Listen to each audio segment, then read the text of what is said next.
This is one of the trails that I would hunt, where they'd come across here. You can see a log or two has fallen on top of the fence over the years. It's an old internal fence, but they would create a trail and come right by the stand right there.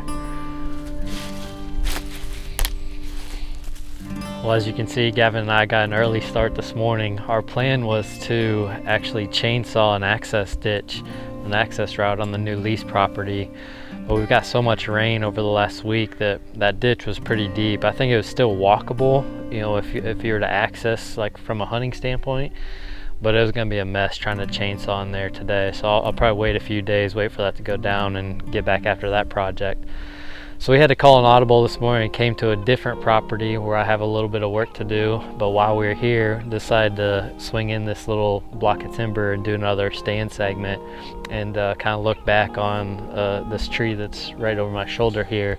I've had some good hunts over the years. I don't actually have a stand in this tree right now. You can see the old screw-in steps where it used to go up, but this is another really cool spot. You know, one of the themes, as you can tell when we talk about these stands, one of the overlying themes is always access. It's of course one of the first things we consider when picking out a tree. And this one's kind of unique because there were two different options for access, and I've tried them both. You can see how steep this ditch falls off. We'll try to show you a map to give you a better idea, but there's some really good topography in here. And I would always hunt this on a south wind, blowing it back over that ditch.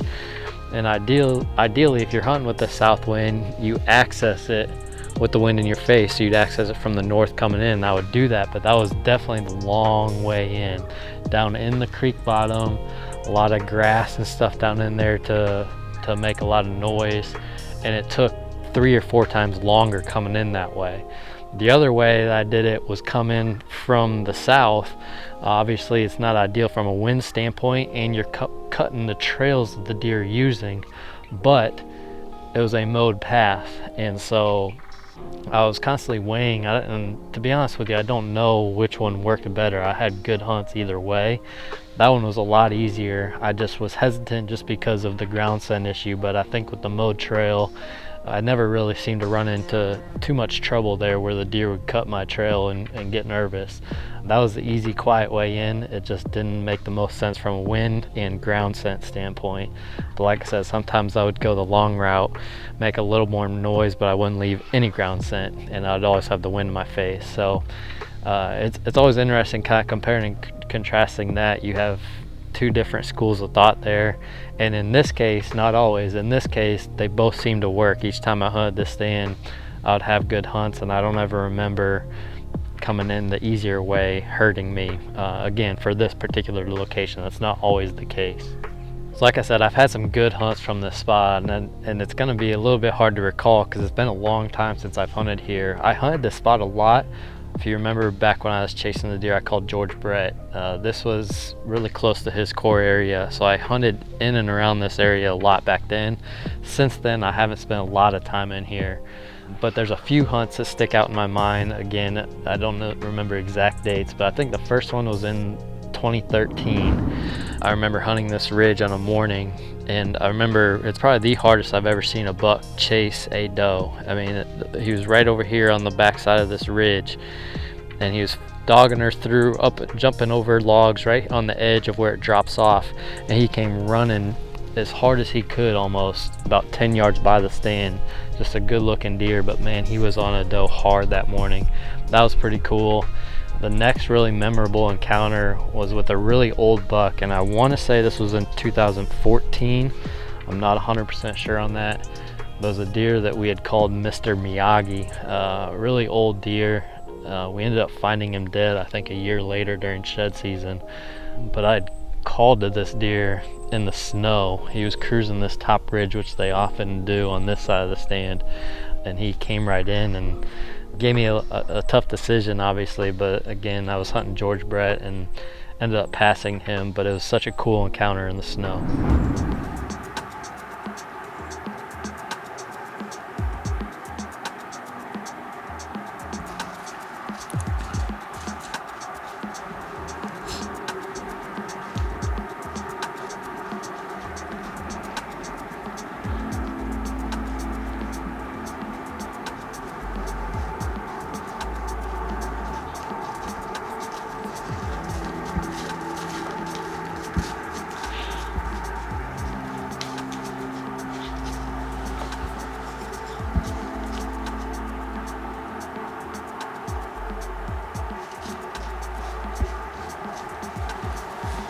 It's already after 9 o'clock, and this is literally my first chance to even do an interview. I've been covered up all morning long. Had a great encounter with a 7 or 8 year old deer, Miyagi. He came up to scent check some of these does, and I snort wheezed him back and came right back to 10 yards, but unfortunately Mike couldn't come this morning. He got a flat tire and had to take care of that, so I'm by myself, and that's what saved Miyagi to see another day. The final one, and probably the most memorable one, was, I believe, in 2016, late October, and it was also a morning hunt with I think it was a 5.5-year-old deer that I was calling Callie, and he came up this ridge, and there were some does, I think, milling around over on this side of the tree, and he's coming up to check those does. He actually came on the back side of the stand, which they don't do too often, but that's the nice thing about falling off so hard, you can blow your scent over the top. And I imagine that morning we probably had some thermal help as well. But he came through, and right when he got just below us, like 5 or 10 yards, he put on an absolute show as far as vocalizations go. Still to this day, some of the coolest vocalizations I've ever heard from a deer. And so that's probably the most memorable encounter I've had from this tree stand.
I really love hunting this type of spot. To be honest, I don't have a ton of farms with something like this where you got the hardwood ridge and good topography, but I love hunting these type of spots, and especially when you can combine it with something that's gonna force deer movement a little bit. Again, I talk about how deep this falls off. This is the head of the ditch right here. It's in line with the tree, and so naturally you get a lot of this movement where the deer are coming around the head of this ditch. They come around right here pretty sharp, and then there's another spot like I talked about when I was walking in where a log has fallen over this old internal fence that makes for a natural crossing right there too. But when the deer, I usually hunt this in the mornings, and in the mornings the deer would work their way up from the destination feed areas, which is basically the ag fields, work up out of the bottom up onto this ridge, and in order to avoid crossing these two really steep ditches, they'd be forced around this outside. So that's basically the movement we were hunting, the head of the ditch movement as they're filtering back towards the main bedding, which is off this direction. And that's what made this stand work so good. Of course, like I said, good wind direction here to blow your scent off this drop off, but very rarely did we have deer behind us hunting this stand. So that's really what made this stand so good, is just that morning movement. I don't know if I ever actually hunted in the afternoon. I think it was always just morning. Get in here well before the deer get up this deep, and just wait for them to come by. Good calling spot too, again, because you have good wind advantage with your scent. But just a beautiful spot, and obviously I've had some good encounters over the years. I'm gonna go get to work now. I'm basically seeding a big right-of-way, a pipeline that got cleared out. Gonna seed all that to clover today. So I got some work to do. It's basically just, it's gonna be kind of a low maintenance spot for some food that's pretty deep in the cover. So I'm gonna go get to work on that. Following that, we're gonna join Owen again as he talks about one of his spots.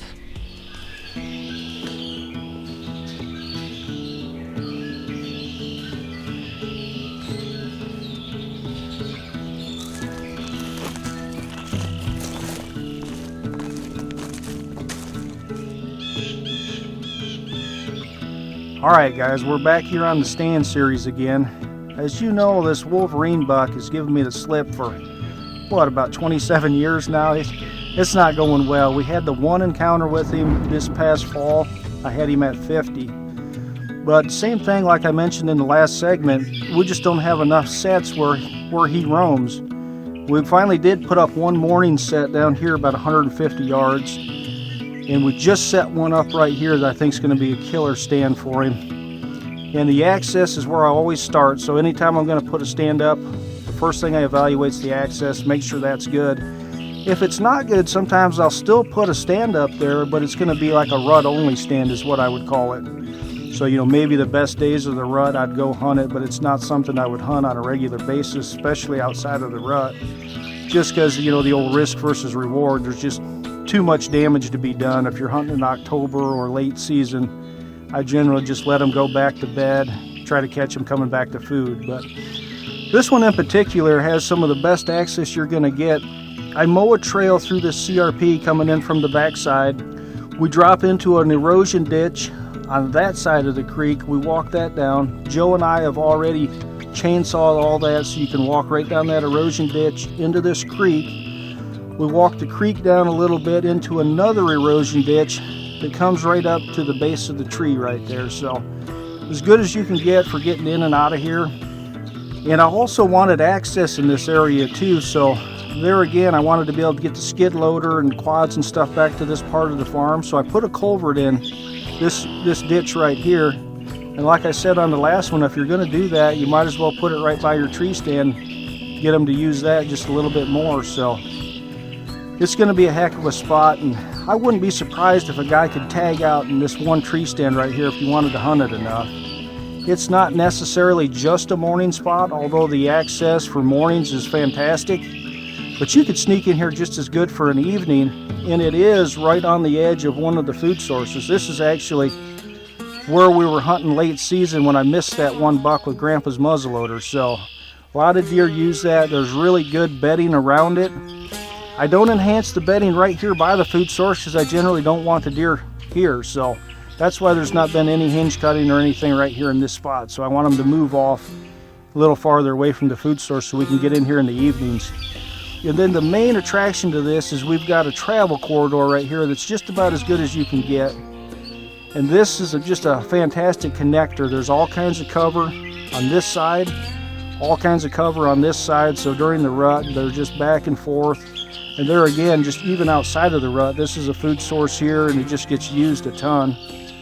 Trails all through here, you know, where it just pinches them down. So these are the kind of funnels you're looking for right here. If you can find these, you know, sell your house, quit your job, do what you got to do to be out here, you know.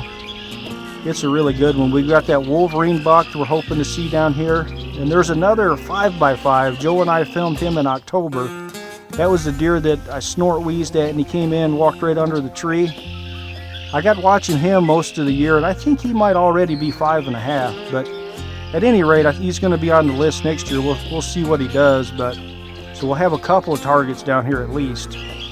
But just another fantastic setup, and this access is bar none some of the best. There's one more that I want to show you for that Loch Ness buck. We'll go look at that one. We'll talk about that one for a minute. Alright guys, we're going to change it up here. We've got one that's an evening stand. This is what we were talking about the segment 2 weeks ago, where deer are probably going to be at night or in the morning.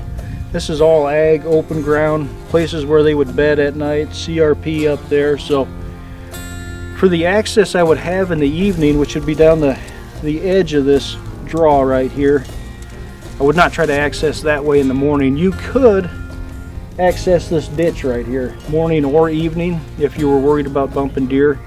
Joe has actually been up that ditch before and sawed all that out so we can get up and down that. You'll see a lot of my sets are right next to these ditches, erosion ditch or a creek or something like that. We do that a lot. Its access is fantastic, but this is one I would hunt in an evening, and we've got this set up specifically for that Loch Ness buck. So he's one of the targets this fall. Food source here, we've got a gate gap right here. This used to be an old cattle farm, and so there's a lot of cross fences we kind of use to our advantage. We pulled out some of the fence down there, but we left it up for about 50 or 60 yards right here with this gate gap, and there's a fence here that kind of adds to this crossing right here. We'll show you this crossing is one of the better ones. Matter of fact, we had a light switch on that crossing right there this past fall. We just couldn't get him called over where we were sitting just a little bit farther to the north, but it's the old adage, I'd rather have a mediocre tree in a great spot versus a mediocre spot with a great tree. So just another fantastic spot for everything we've got going here. We've got a tree line running east and west right here that they follow. Food source here. Like I said, we talked about having those food sources in a linear fashion.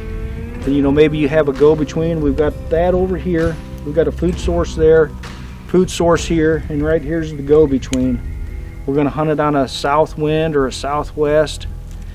We'll have to see what kind of wind speeds we can hunt it on, because we do have a hill up here, you know, to the south, so we could get a little backdraft if it's real windy. We'll just have to watch that. But another one that just sets up perfect. And actually there's two bucks down here that I think we could get a shot at out of this stand. We got the Loch Ness buck and that wide 9.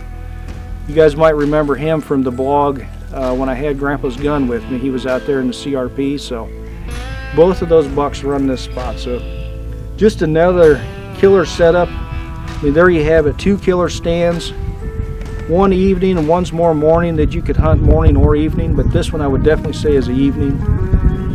So I appreciate you guys joining us once again. We'll see you right back here again next Monday.